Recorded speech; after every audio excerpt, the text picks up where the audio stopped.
Ndabashuje mu izina rya Yesu Kristo. Imana ibaho umugisha. Reka dushimire Imana ko iduhaye umwanya mwiza, namwe kandi tubashimire. Hari message mbazaniye kuri uyu munsi wa none, kuri iyi tariki ya 13 z'ukwezi kwa 12, hari message nkuzaniye. Reka dusome muri Esteri ibice 9 umurongo wa mbere. Haravuga ngo ku munsi wa 13 w'ukwezi kwa 12 kwitwa Adari, itegeko n'iteka by'umwami byendaga gusohozwa. Ni wo munsi abanzi b'Abayuda bibwiraga ko bagiye kubagiraho ububasha, ariko birahinduka Abayuda bari bo bagira ububasha ku banzi babo. Amen. Kuri iyi tariki ya 13 z'ukwezi kwa 12 ngufitiye ijambo rivuga ngo iby'abanzi bari bazi ko bigiye kukubaho, Imana igiye kubihindura. Iby'abanzi bari biteze ko bigiye kukubaho, Imana igiye kubihindura.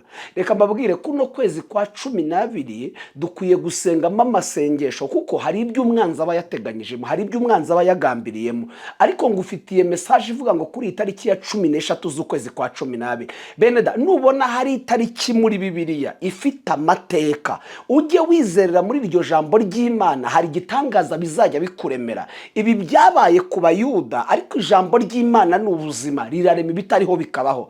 Ngufitiye message kuri itariki ya 13 z'ukwezi kwa 12, message ikubwira ngo hari ibintu bigiye guhinduka. Iyi tariki ya 13 Abayuda bagombaga gupfa, kandi bagombaga gupfa bose. Ariko mwibutse ikintu kimwe, nubwo hari itegeko ribica, bari barakoze amasengesho. Reka tekereza kuba hari itegeko ryica abantu. Reka mbabwira, hari amategeko umwanzi yasinye, hari ibyo yagambiriye ko azakugira muri ukwezi kwa 12, yashatse kuzakuriza, yashatse kubabaza umuryango wawe, yashatse kugutwara abana. Hari ibyo yakereye, hari ibyo yateguye. Ariko ndashimira Imana ko ku itariki umwanzi yateguyeho amarira, ariyo tariki Imana igiye kubihinduraho, ikakuremera ibyishimo n'umunezero. Reka mbabwize ukuri, hari igihe umuntu abivuga abantu bakagira ngo n'urwenya, ariko reka mbabwize ukuri, umwanzi ahora ategura amakuba, ahora ategura ibyago. Ntabwo yifuza kurangiza umwaka, ntabwo yifuza kuwusoza ufite umunezero. Ariko ngufite message ngo nguko Imana yarengeye Abayuda kuri iyi tariki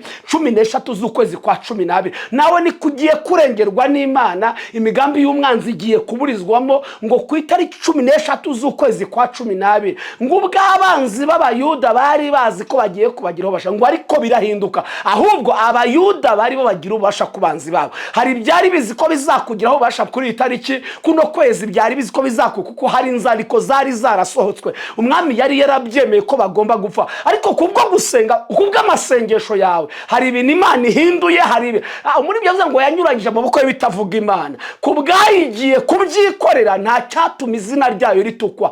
Bari bazi ko iyo tariki bizarangira, umwanzi yari yasinye, yari yayanditse, hari ibyo yatekereje kuzakora. Ariko mva nkubwira ijambo, kuri itariki 13 z'ukwezi kwa 12 akira guhindurirwa amateka, kandi nubyizeramo biraza kuremera igitangaza, kuko umwanzi nawe hari ibyo yari yagennye. Kuri 13 z'ukwezi kwa 12 ubwitegeko n'iteka by'umwami bigenda ngo niwo munsi, ngo ariko birahinduka. Akira guhinduka mu izina rya Yesu Kristo. N'ubuhanuzi bwo kuri itariki 13 z'ukwezi kwa 12, wizere ko hari ibintu bihindutse. Uzasoza umwaka amahoro, uzawusoza ufite amashimwe, uzawusoza uri imirimo z'amashimwe. Bibutse ko Hamani igiti yari yamanitse mu kimbo cyo kukimanikaho Moridekayi niwe wakigiye. Ndashimira Imana ko iby'umwanzi yakwifurije ari bizabaho, ahubwo ugiye guhura n'ineza y'Imana. Imana ibaho umugisha, Imana ibagire neza. Mbifurije kuzagira iminsi mikuru, nimuhumure, muzasoza umwaka neza. Yabarinze kuva mu kwezi kwa mbere, n'ubundi umwanzi yararwanye. Ndavuze ngo yaba Uwiteka atariwe wari mu ruhande rwa, ubwo bisha baduhagurikiraga,